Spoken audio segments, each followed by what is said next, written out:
Picture this. You're at the closing table, the commission is on the line, the clients are excited, and suddenly the buyers say, "What? We already wired that money yesterday. Did you get it?"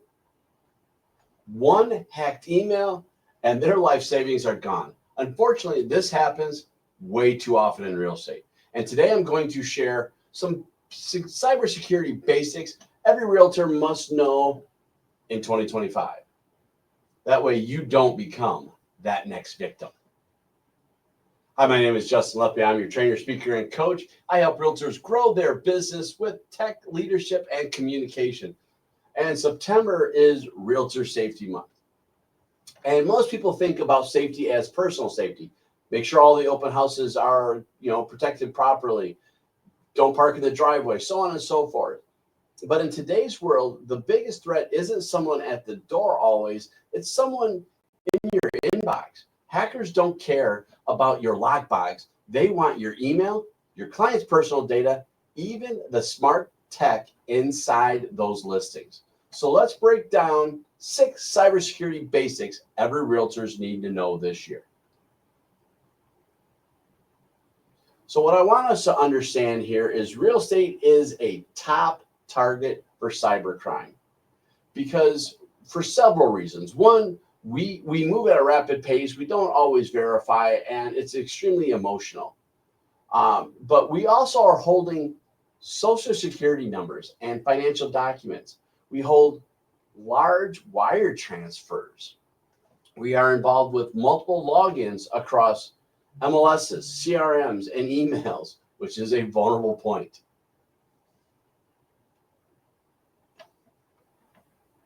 So phishing emails that look like they're from DocuSign or title companies is what we're seeing currently. This has been going on for a while, but they are definitely picking back up. Popular ransomware attacks. Even billion-dollar companies like MGM are getting hit today. We've seen last year several title companies get hit. Just a stat for you. Cybercrime damages are expected to reach 10.5 trillion annually by the end of this year. So I'm going to tell you just a quick real story. A broker once called me in a panic. One of their agents, buyers, got an email with updated wire instructions, looked real, especially in these days with AI. Thankfully, the client double-checked before sending, but it was close. One mistake and that money would have vanished. There are protections out there these days, but it's many times not enough. And at the very least, is going to delay that closing longer than anybody wants. So here are some 6 basic that I want us to understand and we should manage. Let's have stronger passwords. Let's stop using 1, 2, 3, 4, Mickey Mouse, your birthday, your dog's name, your kids' birthdays, whatever it is, stop using them. It's called social engineering, and hackers can figure this stuff out in seconds. So if you use a tool like LastPass, 1Password, my favorite right now is Bitwarden, you can create long, unique, essentially unhackable passwords. I am still a very big proponent of 2-factor authentications. So what this is essentially, when you look at this, this is a way for you to log in and then get a verification code that it's really you. You're seeing most companies do this, specifically financial companies are definitely doing this. So to get around this, you can, or not to get around this, but you also can use authenticator apps. Google, Authy, Microsoft, they all have something, and they're safer than codes. I will tell you, I share this because it's coming in our conversations that we're having. As busy as we are as professionals, while these are great solutions, you have to always manage and understand your level of technology, your business level, and how you're going to use it. This sometimes can be too complicated. Also need to be very aware of just phishing awareness. Hackers really do rely on the craziness of our environment, the energy that we put forth, that we are not thinking about what we click on. So even though this is getting harder, I'm still going to recommend watching for poor grammar, specifically email addresses. That's one of the common ones you can do. And a fake urgency. We need to do it now, right? You don't want that. That is something that is just not going to happen. There's nothing that has to happen now. If it is, you're going to get a phone call. And I always do this. Anytime I get emails from realtors, or not phone calls, emails from realtors, my bank, my insurance company, whoever it may be, I call. I just call. And don't call what's on the email. Go look it up. That's the best thing you can do. So when you're looking at this, you want to make sure your devices are secure. You want to keep that phone, laptop, tablet. Make sure they're updated. Make sure all those patches are there. They are there for a reason. Do not turn those updates off. Or if you do, make sure you have a systematic way around it. What companies are doing, hackers are doing, they're exploiting those vulnerabilities. And don't use those public Wi-Fis. And if you do, use a tool like a VPN.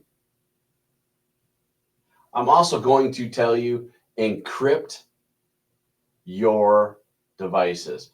These should be password locked. That way, when you get in, they will unencrypt it and be there for you. You don't have to always encrypt the whole device. iPhones, they do some encryption right off the bat. Android will let you choose how you do and do that. I always like your choice.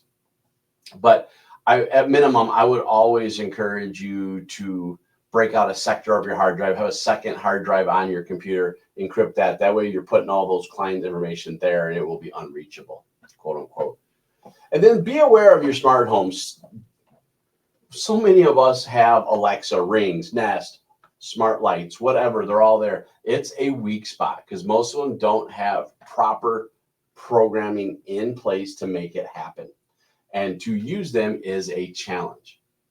And I'm going to tell you is you need to remind your sellers this as well.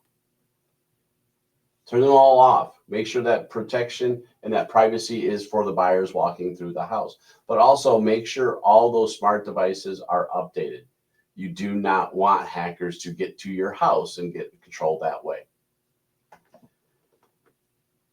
If you're on the buy side and you do have those listing devices, always remind your buyers that you might as well just assume something's listening at some time, because that's really just kind of how it works. And last but not least, the best defense for any cybersecurity hack: slow down, breathe, and use logic. Our hackers were preying on rushed business for real estate and emotional clients under pressure.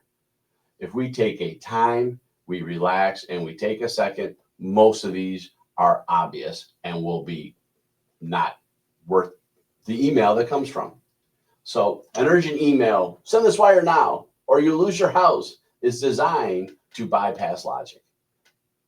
And our role as realtors is to be calm, slow it down, breathe, and verify before we're acting. You can't be rushed and you can't be emotional, because that's exactly how they win.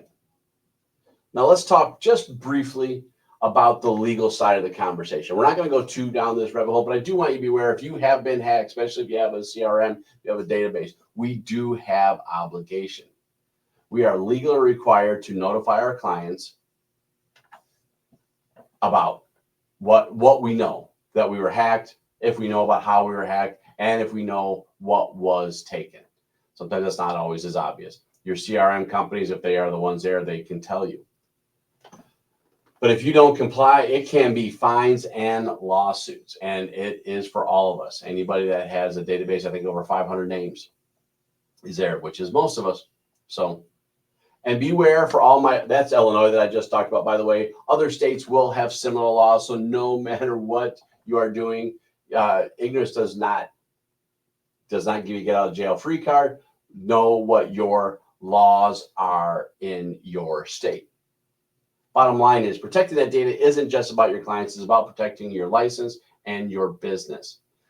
I would also say it's about teaching your clients to be just as sophisticated as hopefully you are about cybersecurity. That way this stuff goes seamless and they stay protected. So let's recap. Strong passwords, two-factor authentication, phishing awareness, device security, have your smart homes updated, and simply slow down, breathe, and use logic. So here's my question for you. Which one of these are you going to implement today? And if your clients asked how you protect their data, do you have an answer? If you have other solutions, write it below. Tell me what you have. I want to hear it. Let me see. I'm always looking to learn from what's going on. If you come against something unique, share that too. I'd love to see those stories. If this was helpful, just don't stop here. I put together a resource of my 5 favorite security tools. You can download it in the description. These are tools that are going to help you stay safe. And don't forget, hit subscribe, hit that bell button. That way you get notified the next time we have a video. And we do go live, so make sure you're ready for those.